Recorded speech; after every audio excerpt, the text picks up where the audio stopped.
Kumaha, Damang, kabar? Damang, Baik, baik ya. Oke, oke. Silakan, silakan. Silakan Asep, nyalakan. Apa namanya? Statement apa? Duh, jadi lupa lagi nih saya. Coba silakan Asep, Anda Islam atau Kristen?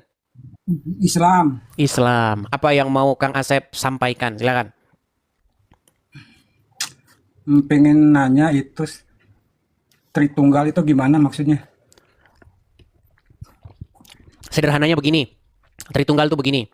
Tritunggal itu adalah sebuah pengertian bahwa Bapa di surga, kemudian Sang Firman atau Yesus, dan Roh Kudus yang adalah satu. Contohnya begini. Bapa di surga digambarkan sebagai sesuatu yang tak terlampaui akal pikiran manusia. Tidak beranak dan tidak diperanakan. Kalau bahasa Islamnya. Nah, bagaimana kita mengenal dia yang tidak berawal dan tidak berakhir, alfa dan omega, yang tidak seorang pun pernah melihatnya. Dia menyatakan dirinya, menyatakan keberadaannya dengan perantaraan Sang Firman yang nuzul menjadi manusia. Nah, jadi Yesus ketika datang ke dunia menjadi manusia, dia itu merupakan representasi dari Bapa di surga. Makanya kata Yesus, barang siapa melihat aku, dia telah melihat dia yang mengutus aku. Jadi Yesus itu adalah Bapa di surga yang beserta manusia. Makanya ada istilah Immanuel, Allah beserta kita. Ngelek. Suara saya ngelek atau gimana? Bagus. Bagus kok. Oke. Dan Roh Kudus, Roh Kudus itu juga adalah bentuk bagaimana Tuhan itu hadir di hati manusia. Penyertaan Tuhan. Bagaimana manusia itu hidup dalam kendalinya dia. Ketika rohnya tinggal di dalam hati kita, itu bagaimana Bapa itu hadir atau ada di hati kita seperti itu dengan perantaraan rohnya, Roh Kudusnya. Seperti itu. Jadi baik Bapa dan Yesus dan Roh Kudus adalah satu. Penjelasan sederhananya kayak begitu. Di mana yang Anda bingungkan? Silakan. Firman itu kata firman. Firman itu apa sih? Oke, jadi firman di situ bukan firman di dalam pengertian agama Islam. Firman di situ bahasa aslinya itu logos. Firman itu di situ maksudnya kehendak, akal, hikmat. Seperti itu. Hikmat, Bukankah akal, firman, pikiran yang daripada Tuhan, begitu. bukankah firman itu adalah ucapan Ya, Tuhan? bisa juga ucapan, perkataan, akal gitu. Setiap orang ngomong, omongan itu berasal dari akal. Ketika Anda Orang gila, berucap, orang gila kan ngomongnya gitu kan dibilang gak punya akal, tapi ngomong gitu gimana? ya, tapi kan ngomongnya dia ngelantur. Itu kalau orang gila kan ngomongnya begitu. Karena dia nggak punya akal, makanya yang keluar itu kacau. Berarti gak punya Sedangkan akal. kita yang waras, menurut Anda orang gila punya akal? Dia gak punya akal kan gila. Iya, makanya Bukan, makanya perkataannya kan ngelantur, betul? betul. Iya. Nah, tetapi yang kita bahas di sini adalah kata-kata firman, itu kata-kata itu kan berasal dari akal, berasal dari hikmat, berasal dari sebuah kehendak atau pikiran yang ada di dalam diri kita, baru keluar dalam bentuk kata-kata seperti itu. Jadi Yesus itu adalah hikmat, firman Tuhan yang datang ke dunia menjadi manusia. Nah, makanya ketika kita melihat Yesus, itu seperti sama-sama saja kita melihat Bapa di surga. Karena Bapa di surga itu rupanya bukan seperti kita. Dia tidak daging dan tulang. Tapi seperti Dia Yesus. tidak. Bagaimana? Tapi seperti si Yesus tadi kan dibilang. Ya, Ingat seperti aku di seperti situ. ingat apa? Gini, saya kasih contoh begini. Anda dengan foto Anda. Foto Anda itu adalah cerminan daripada Anda, betul? Betul nggak? Oh, Nah, tetapi foto Anda itu berbeda dengan Anda, betul nggak? ya kalau foto mah sama tuh dengan saya. Iya, tetapi kalau fotonya dibakar, apakah Anda terbakar? Nah, ya bukan jangan Nah, maksudnya begini. foto saya dengan saya berarti kan sama. Iya Itu sama, enggak, tapi tetapi kalau juga berbeda. Gini, Leonardo. ya, foto Anda dengan Anda sama, tetapi di saat yang sama berbeda, betul nggak? Betul nggak? Ya, Iya, kalau foto saya kan gimana? Di tempat yang berbeda betul. kan foto saya. Seperti KTP Iya, kan ada foto. betul. Balik kemanapun saya diminta foto KTP kan foto Mm-mm, saya. Diakui mm-mm, kemana juga karena kan muka saya gitu kan foto kan itu muka betul, kan. tadi kan kata Nabi, kata Edis, melihat Yesus kan seperti melihat muka Bapa di surga kan gitu. Betul. Nah, berarti kemana-mana wajah saya sama, mau di mana posisi di mana juga sama dengan foto gitu. Iya, tetapi foto Anda itu dengan Anda bisa dibedakan, betul? Bisa dibedakan antara foto dengan saya. Iya, tetapi foto Anda dengan Anda juga bisa disamakan, betul? Makanya orang nanya, ini kamu bukan? Nah, iya, itu saya, betul kan? Betul Iya, nggak? emang sama dengan saya. Benar. Iya, seperti itu kira-kira. Jadi, bagaimana Bapa di surga yang tidak terlampaui akal pikiran manusia, yang tidak terselami oleh akal pikiran manusia, yang begitu besarnya, bagaimana dia hadir di tengah-tengah umat manusia dengan perantaraan Sang Firman. Firman-Nya nuzul menjadi manusia. Makanya mengikut Yesus sama dengan mengikut Bapa di surga. Makanya kata Yesus, aku dan Bapa adalah satu. Begitu. Jadi kalau kita berbicara Tritunggal, itu kita berbicara mengenai bagaimana Tuhan merepresentasi dengan perantaraan firman-Nya dan juga dengan perantaraan Roh Kudus-Nya.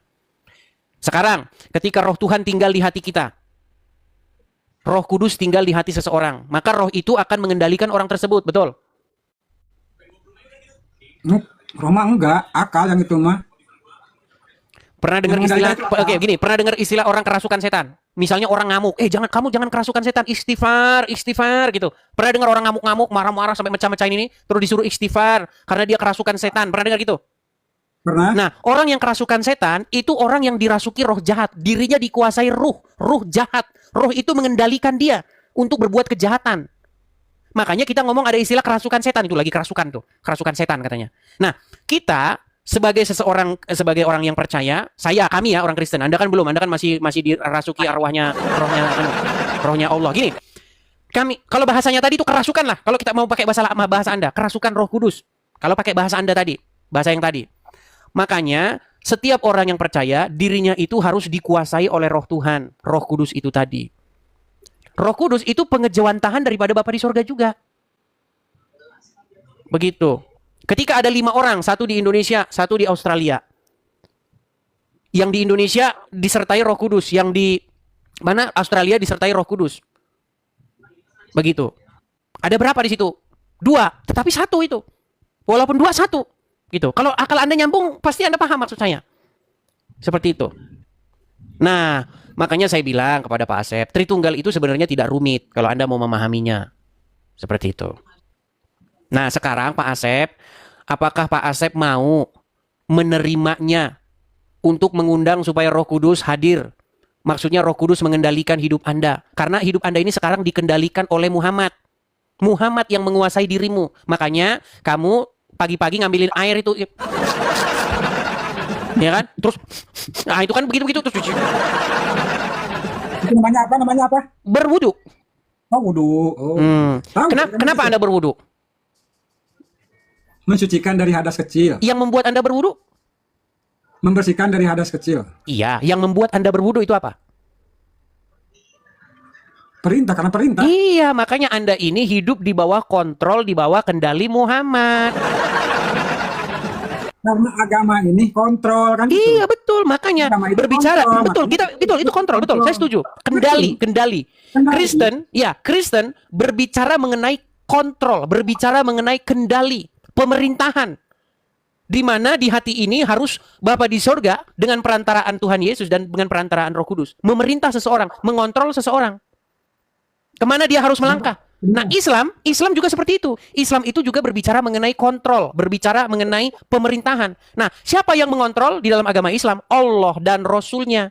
Makanya orang Islam seperti itu ya karena Allah dan Rasul-Nya. Artinya di hati orang Islam yang bertahta itu Allah dan Rasul-Nya. Apa bedanya dengan Yesus juga kan? Bedanya begini. Kalau orang dikontrol oleh Bapa di surga, oleh Tuhan Yesus dan oleh Roh Kudus, orang tersebut akan baik. Orang tersebut akan melakukan hal-hal yang baik. Sementara kalau dikontrol oleh Allah dan Rasul-Nya, Allah dan Muhammad, orang tersebut menjadi jahat dan sedeng. Lu gimana? Coba sekarang. Yesus apa? Gini. Emang Yesus bukan manusia? Jangan lari ke situ dulu. Sebentar. Kita bicara mengenai dampak daripada dikontrol. Sebentar. Gini. Tadi bilang Oke, sebentar gini. Saya tanya dulu. Sama. Kalau orang dikontrol oleh Allah dan Rasul-Nya, maka orang tersebut akan melakukan berbagai macam kejahatan. Contoh, saya kasih contoh. Kalau ketemu dengan orang non-muslim, maka harus diperangi. Perangilah orang-orang yang tidak beriman kepada Allah dan Rasul-Nya. Sampai mereka setor jizyah. Makanya biasanya kalau orang sudah betul-betul dikendalikan oleh Allah dan Rasul-Nya, mereka bawa rangsel. Dan bor. Itu. Seperti itu. Tahu bom Bali? Tahu bom katedral? Tuh, tahu seorang perempuan yang masuk ke Mabes Polri dan ingin mencelakai Kapolri? Tahu? Itu akibat daripada dia sudah dikendalikan oleh Allah dan Rasul-Nya. Itu. Lalu, untuk hal-hal yang sederhana saja, itu orang-orang yang berangkat ke Arab, yang nyium-nyiumin batu di sana. Itu akibat di hatinya memerintah Allah dan Rasul-Nya, Allah dan Muhammad. Makanya dia pergi ke Arab menciumi sebongkah batu. Sekarang saya tanya, yang memerintah di hati Anda Allah dan Muhammad nggak? Allah dan Muhammad. Oke, sudah berangkat ke Arab? Belum. Menciumi batu? Belum. Kalau punya duit disuruh berangkat ke Arab nggak cium batu? Sunnah, cium batu sunnah. Iya, kalau punya duit, barang siapa yang mampu, maka dia pergi berhaji, betul? Wajib. Oke, di sana sampai sana nyium-nyiumin batu, betul? Sunnah. Iya. Makanya saya bilang, jika di hatimu memerintah Allah dan Muhammad, maka tidak dalam waktu yang lama lagi Anda akan pergi menciumi sebongkah batu di Arab. Nah, begitu. Tetapi bagaimana? Ya, itu kita berbicara mengenai pemerintahan. Itu kita berbicara mengenai pemerintahan Allah dan Muhammad. Tapi bagaimana kalau kita berbicara mengenai pemerintahan Bapa di surga dan Roh Kudus dan Tuhan Yesus? Tidak. Anda tidak akan dikendalikan untuk menciumi sebongkah batu. Karena itu adalah perbuatan yang sia-sia dan mohon maaf, perbuatan bodoh. Sekarang saya tanya, batu dicium-ciumin biar ngapa? Nabi Muhammad yang tahu. Nabi Muhammad yang tahu. Nabi Muhammad yang tahu. Oke. Menurut gini. Menurut Anda, batu itu benda mati nggak? Benda mati, benda hidup. Batu benda hidup. Makanya mereka ini penyembah berhala. Makanya mereka ini punya berhala. Berhala mereka adalah batu hitam di Arab. Coba, Asep Zainal. Coba ya, jujur. Batu itu benda mati atau benda hidup? Benda mati lah. Benda mati. Dia tidak bisa berbuat apa-apa. Tidak dapat mendatangkan mudarat ataupun bahaya, betul? Betul, kalau dia tergeletak begitu saja. Kalau tidak dilempar, tidak akan ada mudarat. Ya beda. Kalau batu dilempar ya beda. Ini gimana sih? Maksudnya batu dalam keadaannya seperti itu.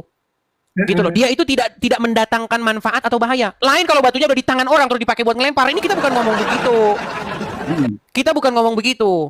Kalau batu sudah di tangan orang, dicampur semen, ditumpuk jadi rumah. Kita bukan bicara seperti itu. Batu Hajar Aswad itu, dia kan semacam batu kecil begitu ya. Dia udah pecah itu batu itu. Itu diciumin oleh Muhammad. Ya. Pertanyaan saya, apakah batu itu bisa mendatangkan bahaya ataupun manfaat? Bisa dapat Manfaatnya kalau nyiumin batu itu? contoh kecilnya seperti yang terjadi Ponari, tahu Ponari? Punya batu. Ponari. Makanya saya bilang. Ini beres satu belum Silakan. Ketawa. Itu kan dari batu ada hikmahnya kan, dapat menyembuhkan orang. Betul kan? Seperti Adis punya apa tuh? Punya cincin. Diolesin gitu bisa menyembuhkan mata gitu. Ada hikmahnya gitu. Nah, itu yang dicarinya itu. Ya, makanya saya bilang ya, agama Islam ini sudah saya bilang, cacat logika, bahkan mereka adalah penyembah berhala batu hitam di Arab.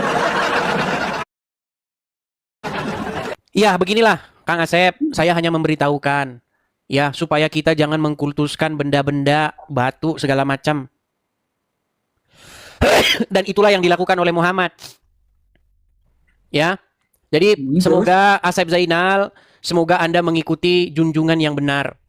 Semoga Anda mengganti yang memerintah di hati Anda. Jangan lagi Allah dan Muhammad, melainkan Bapa di surga, anaknya yaitu Tuhan Yesus dan Roh Kudus. Dan Muhammad, ya betul. Nah. Kalau Allah dan Muhammad memerintah di hati Anda akan melakukan hal-hal yang mubazir dan sia-sia. Contohnya begini, besok begini lagi. begini lagi. Terus tangan begini-begini. Itu kan kita tangganya punya Tuhan, yaitu Allah, disuruh sujud. Iya, makanya ganti Tuhan. Tuhan itu sujud. Kan Yesus juga kan disuruh sujud, dia sujud. Makanya Jadi, ganti Allah itu Tuhan. sujud, gitu. Oke. Ya yang ganti Tuhan itu yang bikin 3 Tuhan. Jadi harus satu, jadi nggak rebutan gitu. Ini lagi. Nggak rebutan. Kan 3 rebutan. Ini lagi, teman-teman. Ya, Asep, kita sudah membahas itu sudah ratusan kali, orang sudah bosan, Kang Asep. Jadi Kang Asep, semoga Kang Asep sadar dan Kang Asep segera mengganti Tuhan. Jangan lagi mempertuhan Allah dan Muhammad. Semoga Kang Asep membuka pikirannya sehingga Kang Asep mengganti Tuhannya dari Allah dan Muhammad menjadi Bapa di surga, Tuhan Yesus dan Roh Kudus. Oke?